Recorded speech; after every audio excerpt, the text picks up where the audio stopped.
kids, in the last episode, we talked about how Yaakov escaped Lavan and continued on his way. Don't forget there's someone still waiting to take revenge on Yaakov. It's been 34 years since Esau last saw Yaakov. During this time, Esau was the king of Seir, and even as king, he made sure to go and serve his father Yitzchak. As soon as Yaakov set out on his journey, messengers went to tell Esau that Yaakov was on his way.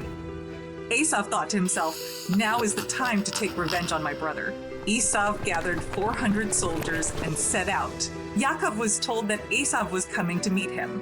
Yaakov realized he had to prepare for this meeting. He sent messengers to Esau to try to make peace with him. But the messengers came back and told Yaakov, Esau doesn't want to make peace with you, quite the opposite. He's coming here with 400 soldiers. Yaakov was really scared. Not from Esau, but he thought, maybe Esau has the merit of 34 years of honoring his parents, and I don't. Yaakov sent 550 animals as a gift. He divided them into groups so that each time Esau would be surprised again and his anger would subside. That night, Yaakov decided to move his family to the other side of the stream so they wouldn't be close to the battle area. Suddenly, someone jumped on him and started fighting with him. It was an angel. The angel struck Yaakov's thigh and dislocated his bone, but Yaakov fought and held on to the angel until morning came. The angel asked Yaakov to let him go because he needed to return to heaven to sing praises to Hashem. Yaakov didn't agree until the angel blessed him, and so it was.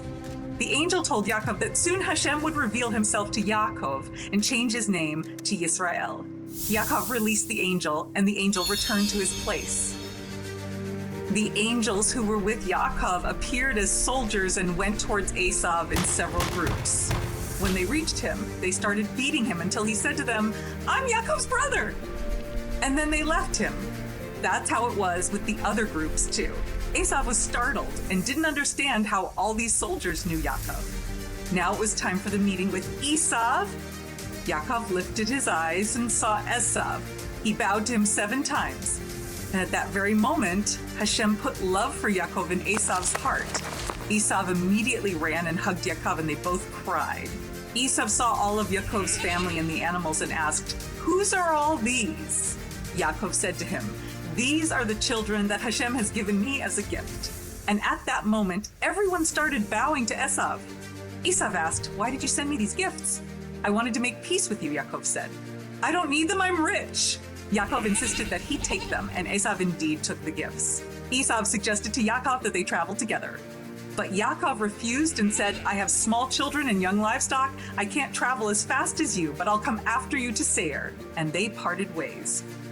Yaakov was worried that Esau might be angry with him for not keeping his promise to come to Seir, so every month he would send him 550 animals as a gift. Yaakov never sat in peace. One day, Shechem, the son of Hamor, came and wanted to marry Dinah, Yaakov's daughter. But heaven forbid, Shechem wasn't circumcised and he wasn't Jewish. He decided to force Dinah to marry him. And that's what happened. When they came back after Dinah from the field, they discovered that Shem had married Dinah without their consent. They were very angry about the ugly act and decided to take revenge on Shem. They showed them willingness to give them a state, but explained to them that they couldn't keep Dinah unless they got circumcised, and the people of Shem agreed. On the 3rd day after the circumcision, Shimon and Levi entered the city, took revenge on the people, and brought Dinah out of the house of Shem. Yaakov was angry with Shimon and Levi for what they did because he was afraid that they would come to fight them. But Hashem promised Yaakov that he would protect him. Yaakov was 90 years old and asked his sons to get ready because he wanted to move to Bethel. But he asked them to take all the jewelry and idols they took from the city of Shem and bury them under the tree. Yaakov himself uprooted the tree, and the sons threw all the idols and jewelry that the people of Shem used for idol worship into the ground. They set out for Bethel. On the way, all the nations wanted to attack Yaakov and his sons, and suddenly a huge pit opened up in the ground and there was fire in it. The nations saw this and retreated. Yaakov arrived at Bethel and built an altar there for Hashem. At that time, Devorah, Rivka's nurse, told Yaakov that he could return to Hebron, and as soon as she told Yaakov, she passed away. Yaakov buried her in Bethel, and shortly after, he was informed that his mother Rivka had also passed away. They buried Rivka quickly so that Esau wouldn't have time to arrive. Because if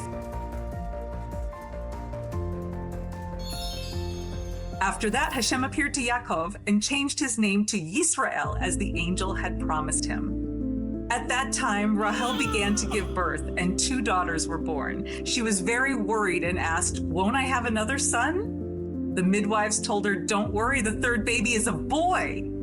Rachel managed to say that the child should be called Ben-Oni because she suffered a lot during his birth, and at that moment she passed away.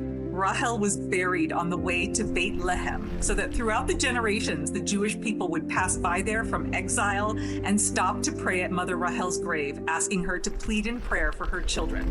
So, Yaakov's 12 tribes were born, and he returned to Hebron to his father Yitzchak, and there was great joy. After some time, Yitzchak also passed away and was buried by Yaakov and Esau. When they had to divide his property, Yaakov asked Esau, "Do you want all of our father's money or the rights to the land of Israel and the cave of Machpelah?" Esau, of course, wanted the money, so Yaakov took the rights to the land of Israel and the cave of Machpelah. What happened after they parted ways and how it affected us? We'll tell you in the next episode.